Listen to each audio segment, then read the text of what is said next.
for Business is presented by Globe My Business. Create your success.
We are open for business, and we are here with the CEO and founder of Rumaraket, Kathleen Paige. Kathleen, thank you very much Thank you. for I'm coming. glad to be here. Okay, so it's very exciting that we have you came over because there's a lot of discussions about the struggles of startups, and I've learned from your profile that even at a very young age, you encountered these struggles already, and somehow it's one of the most profitable startups, and you are actually a market challenger. So I'm very interested, and even our viewers are very interested to know, how did you start this startup first? Well, actually, my startup began as a thesis proposal to my professor. What happened was she believed that it was impractical at that time, and I didn't believe her.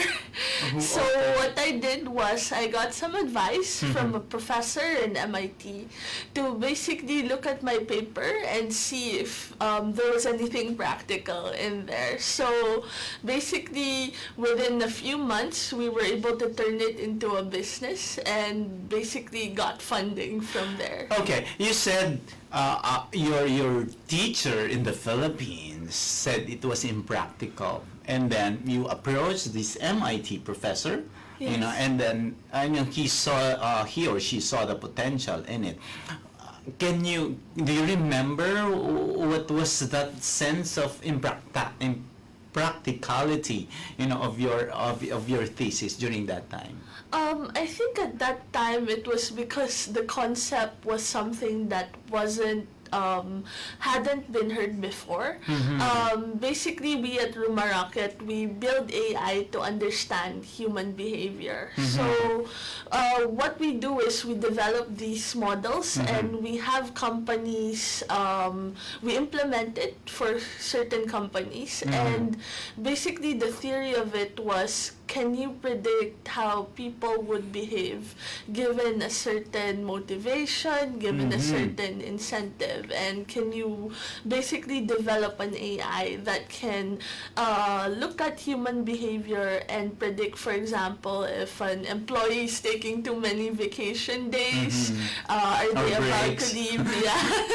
If there's certain changes in performance, how does it affect the productivity of the employee? How can you determine whether this employee who's being paid a certain salary or that employee who's being paid twice that amount, who of them is more productive in the organization? So it's not only some sort of a recruitment tool, but it's also some sort of an HR development software. Well, our philosophy really was, when we first started, my philosophy going into this was, good people make good companies. In the same way, great people define what a great company is. So if you think about it, people are the forefront of what makes companies productive and amazing. And what I wanted to do was to build tools to understand these people and to get the best out of them. So we have basically a recruitment module, we have one for retention, we have one for talent management, leadership and succession planning, and so on. So in short, okay, let's go back now to the beginnings. You said you approached MIT, and then what happened next? Basically, he told me to pursue it and gave me some advice. And what I did was I pitched the beginnings of an idea in Startup Weekend, Manila. And there was a lot of good feedback, so I thought that it would make sense to pursue it as a business. So within, I think, 2 or 3 weeks, we got funded from there. Wow. Yeah. So in short, the first struggle that you mentioned is like people not believing in your idea, correct? Correct, because if they believed in your idea, they would immediately, support you. But in your case, the first struggle is, your professor, would tell you it's not impractical, but you were not discouraged and you pursued it. So what other struggles have you encountered? Because I also learned from your profile that somehow you had a team with you in the early phases, but after that you finally saw yourself alone in it. Well, what happens when people start a business is they think it's like the social network. Okay. Like Mark Zuckerberg and this wonderful story about starting from nothing and becoming the next Facebook. But the realities are actually a lot different. One of the challenges we had early on was our first version of the product failed. We had a big launch event, but the feedback that we got from the people we were talking to wasn't very good. And what happened afterwards was my co-founders at that time decided to stop pursuing the idea. I see. So it's like if it were a movie, it was like a flop. Yeah. Something to that effect. Yeah. If it were a movie. So and then. So what I thought, basically I had a choice at that time whether to get a job or to keep going and to keep pushing through with it. And what basically defined it for me was that if I thought about it, I really didn't see myself doing anything else. I lived for the excitement of doing it, but part of living for the excitement is also accepting the failure and the pain as part of the process. And what I did was I used that failure to basically find out what I was missing in the process and to develop, in startup lingo we call it pivot. Okay. So what I did was I pivoted the solutions to basically meet the needs of our customers more effectively.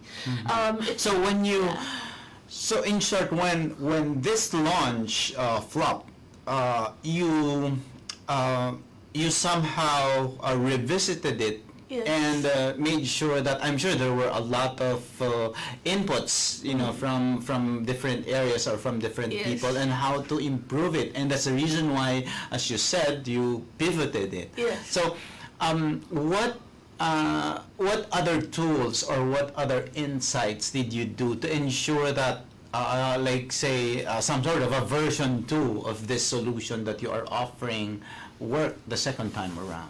Well, the second time around, I actually pitched the idea to some venture capitalists in Shanghai. Basically, the accelerator is called China Accelerator, and they were enthusiastic about it. So they invited me over to basically go through a mentorship boot camp session and to improve the product further. So I was lucky in that aspect. But what I basically did as a learning process is I came at it from the standpoint of I don't know what I don't know. So anything new, anything different from the feedback that people were giving me, I would write it down, put it together, and I would discuss it with my team so we could see how we could meet that pain point that the client was communicating. Oh, but Kathleen, that's another struggle. A lot of startups would definitely not have access or not as lucky as you getting accelerators immediately. So, what's your tip in for startups who have great ideas in finding an accelerator? I think the fundamental thing of why people do startups is to create value. And when you think about creating value, it's really about finding a problem, finding somebody with a really painful experience around that problem, and developing a solution to address that problem. A good example would be the challenges with paying taxes, for example. Yes. And basically building a solution that takes away that pain. And in that sense, that's where a business can derive its value.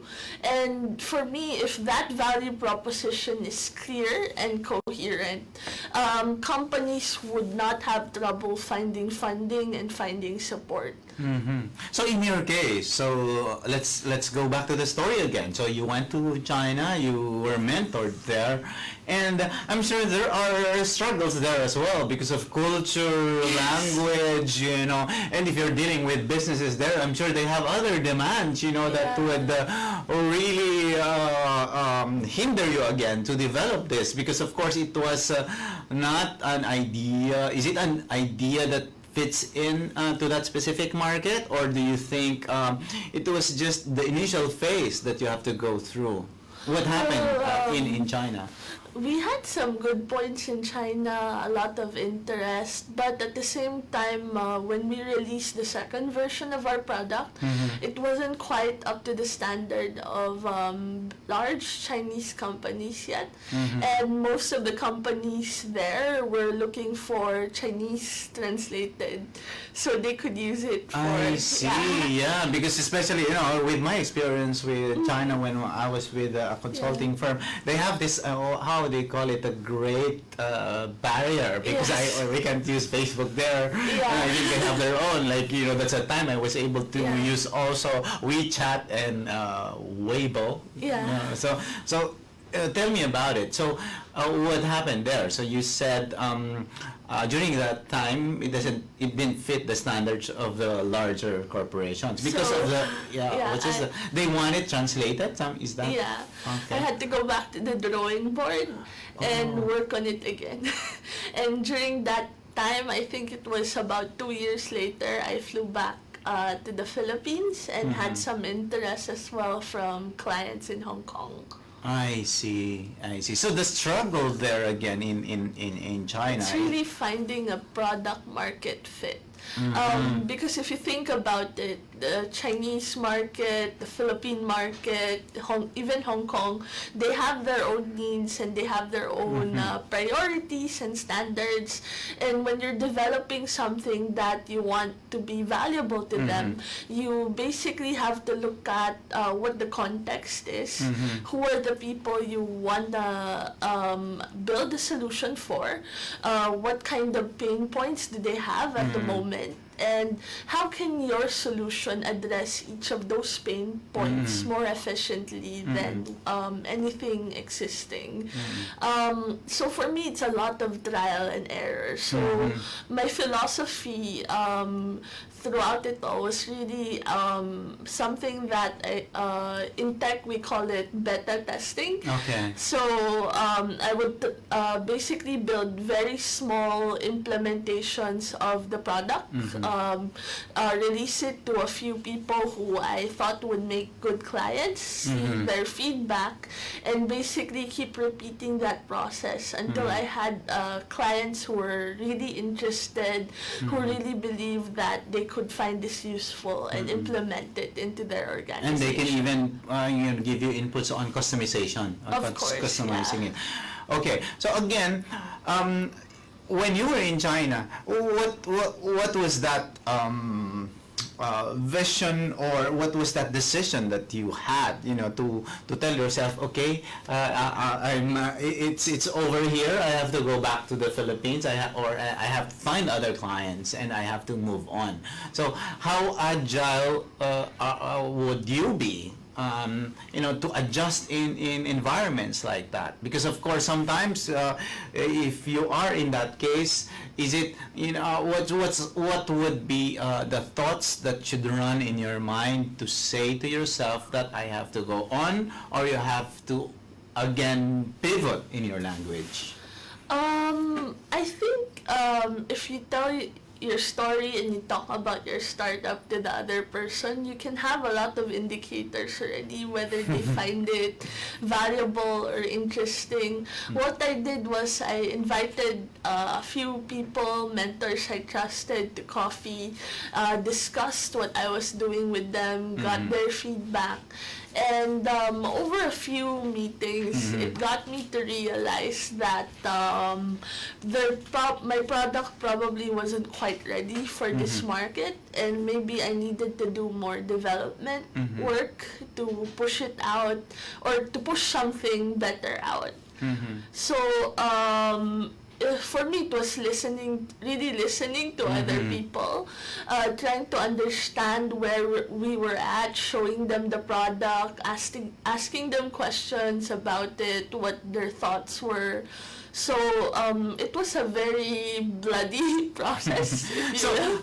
what's your experience in sending this information, sending this inputs to clients, like the ones that finally got you or gave you another finding, or was it a client already in Hong Kong? So, how were you able to really, and I think my question is, how do you find the markets for that would really make use of the product? How do you find them? How do you search them? And what's your engagement to ensure that they will look at the various features of your product? When I first started, I had two channels. Okay. The first one was startup events. Okay. Startup business events, because, for example, during HR events, that's when they talk about their biggest pains, what's the challenge of the industry. What I would do is I would wait for coffee break, and then I would approach random people and ask them questions, ask them for a few minutes of their time and get their feedback on the tools.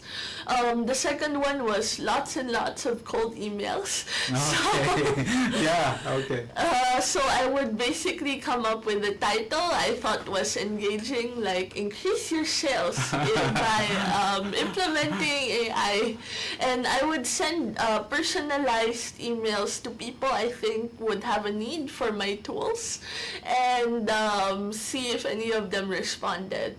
So it took a while, but after I started getting maybe 2 responses, 3 responses, and then a few follow-up meetings, and then after the follow-up meetings, they would pitch it to their bosses, until finally we were able to close clients.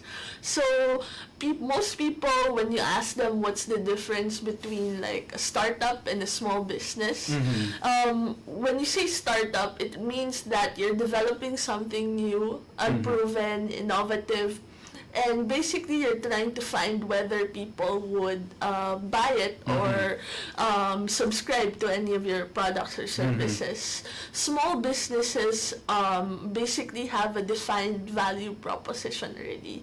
So you're either selling something or you're providing something valuable in terms of services. So for me, the moment we closed our clients was the moment we when we slowly transitioned from Startup to a small business.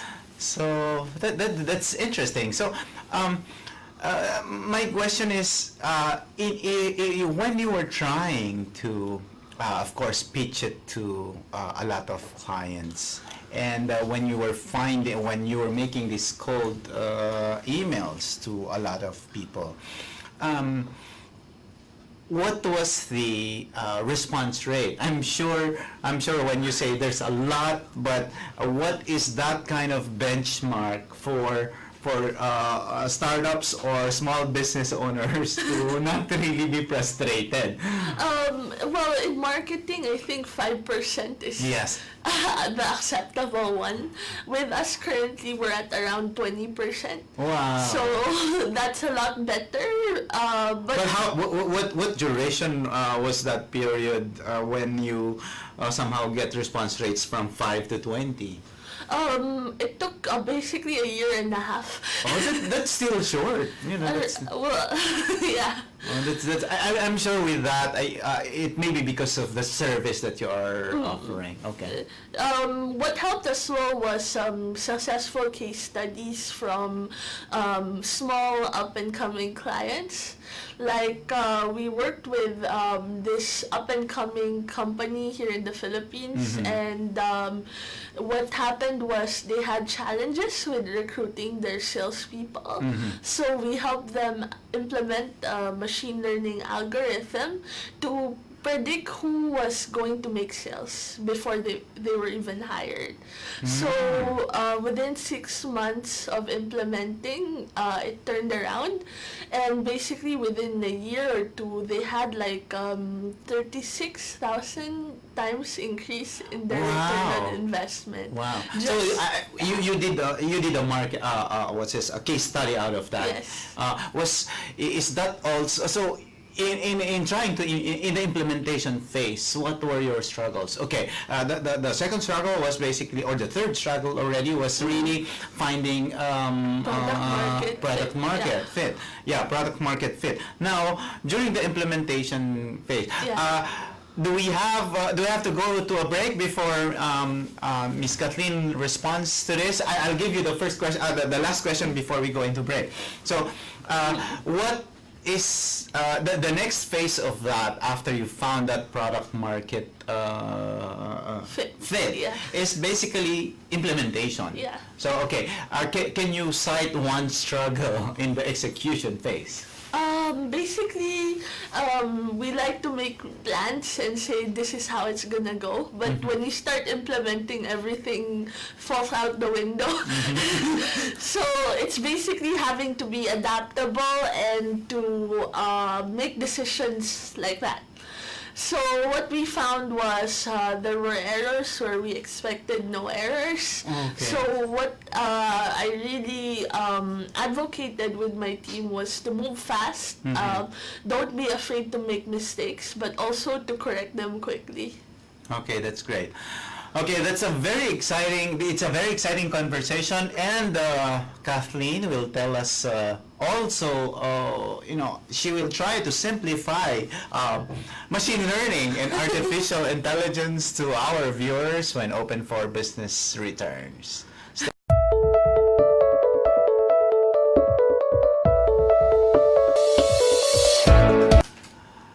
Open for Business is back, and still with me is Kathleen Paige, the founder and CEO of Rumaracket.com. Okay, as we mentioned earlier, your idea is something very exciting, especially to large corporations and even new ones, because a lot of people, a lot of businesses are now talking about artificial intelligence and machine learning, which to a lot of people is very complex. So can you simplify what artificial intelligence and machine learning is? Okay. So artificial intelligence and machine learning right now are basically interchangeable terms. What it basically means is you train a computer to learn without being programmed. So for example, with self-driving cars, what happens there is they run a program, and every time that program runs on a car, the car basically learns and gets better. So the current state of machine learning right now, it's very narrow. So most of the use cases and challenges being solved are basically problems that are specific, quantifiable, and basically relatively straightforward. A rule of thumb I usually use is basically AI can help you predict. A good example of that is when you buy something on Amazon or when you're using Netflix, it basically predicts what you're likely to buy next or what you're likely to watch based on what you watched before. So that's why it can recommend Yes. new products or new services to Yes. you. Okay, based on your historical orders. Okay. Second one is optimize, which is what we use every day when we take a Grab, and they use Waze. So they look at all the routes, whether it's traffic in EDSA at this time, and what's the fastest way to get from point A to point B. So Okay. that's another good example of machine learning. And then the final one is really to personalize. So you see that when you do Google search and it remembers the things that you search. Similarly with Netflix, if you think about it, each of the customer interactions with Netflix are unique to what they click on. So it really allows a level of personalization that we've never seen before. But with all these developments, how is back-end doing it? Is there a lot of coding behind it in terms of the three of that prediction, optimization, and personalization? You know, what happens behind? Is there a huge a set of coders doing that task for you? I'm sure a lot of people have heard the keyword big data. Okay, yeah. So right now, actually, what happens is the data is fed into the algorithms to help them get better. In terms of coding, it's not really anything different. I would say the difference in focus is there's a lot more emphasis on statistics and statistical principles as well as calculus, which is basically the basis of these machine learning algorithms. But I'm getting confused. Okay, go ahead. not to be relatively technical, it's more of when you think of machine learning, it just marries coding with statistics and a little bit of calculus and data science together to basically develop systems that can predict, optimize, and personalize. But what's exciting now is that it's scary in the sense that these computers know who you are and know your behavior and predict how you decide. So are we really seeing an era where there's no more need for skills coming from human talent, but a lot of it, as you said, and I heard you talk about it, when you input more data, more information into AI, the better it decides, the better it produces something that would be more accurate. I think we're reaching a level where jobs are gonna evolve. Before I don't hear anything about data scientists, but now I think it's one of the key skills that people will be, and that's going to be the future. Realistically, machines are not going to basically take anything away from people and industry that we have now. I mean, if you look at the historical patterns, in the industrial age, there was a group called the Luddites who burned looms because they believed that these machines were evil. And at the end of the day, what happened was the weavers developed more unique patterns while the machines did the easy to replicate and easy to mass produce patterns. Similarly, when ATMs first got popular, most bank tellers were afraid that they would lose their jobs. But what happened instead was these bank tellers offer more personalized, more human human interactions with people, as opposed to just being here's your money and yeah. So at the end of the day, it's really an exciting time. I would say that anything exciting is also a little bit scary because we can't really say for sure how AI is gonna evolve and how industry is gonna evolve with it. What I do know is why I started Ruma Rocket was because I believed in basically the potential that I saw in people. And what I saw at the industry and in schools at that time was you looked at people and you defined them by their backgrounds. Went to a good school, went to a good college, got a good job. And what I realized was not everybody falls under those boxes. There are people who are just as talented, just as unique, and just as driven, who don't who don't fall under these boxes. And I wanted to build a process that would be able to find and get the most out of people like this. And for me, the AI age and the advancements that we're experiencing right now are about basically bringing out talents and people like this and making them the mainstream.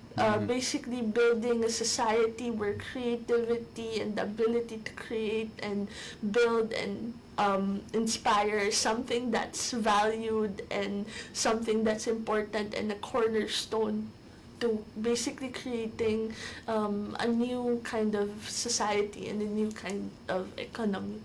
Well said from a very, very young entrepreneur.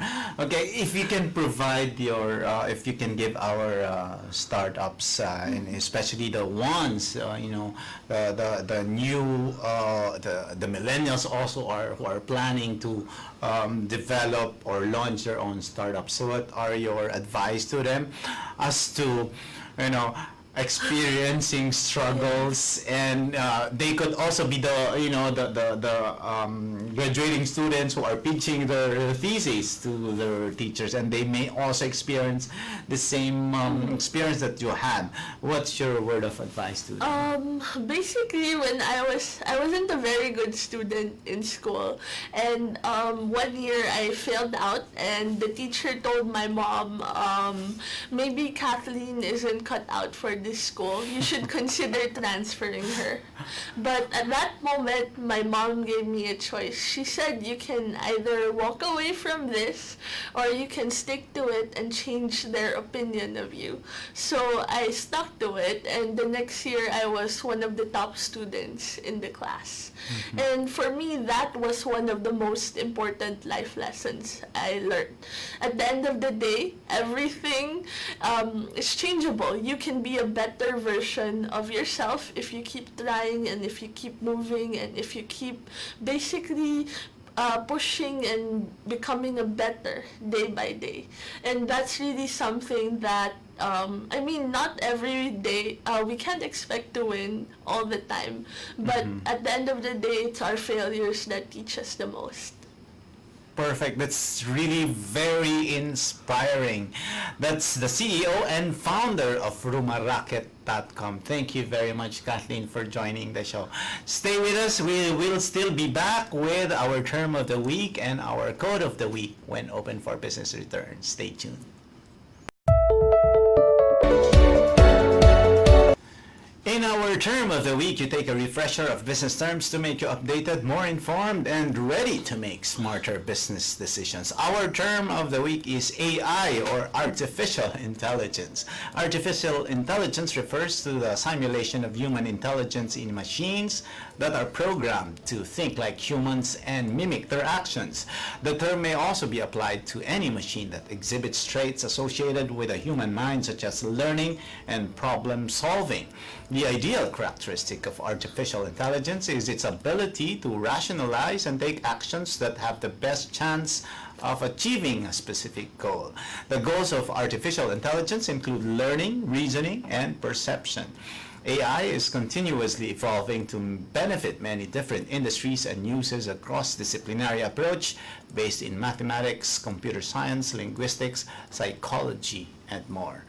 And our quote of the week is from Seth Godin. He said, The only thing worse than starting something and failing is not starting something. Join us again next Saturday, 5 p.m. Philippine time for another episode of Open for Business, where we discuss business information, deliver the latest business news to keep you informed and open for business and be ahead of the curve from vision to action. You're on Facebook Live on Eagle News, and you can watch us again in the video section of Eagle News FB page and on eaglenewslive.com. Also visit postinglive.com for news and updates on Open for Business. Catch me also every Wednesday at 9 p.m. on Net25's Eagle News International as I report more business news here and around the world. For Open for Business, this is Cesar Vallejos. Have a great day. Open for Business was presented by Eagle Broadcasting Corporation and Globe My Business. Create your success.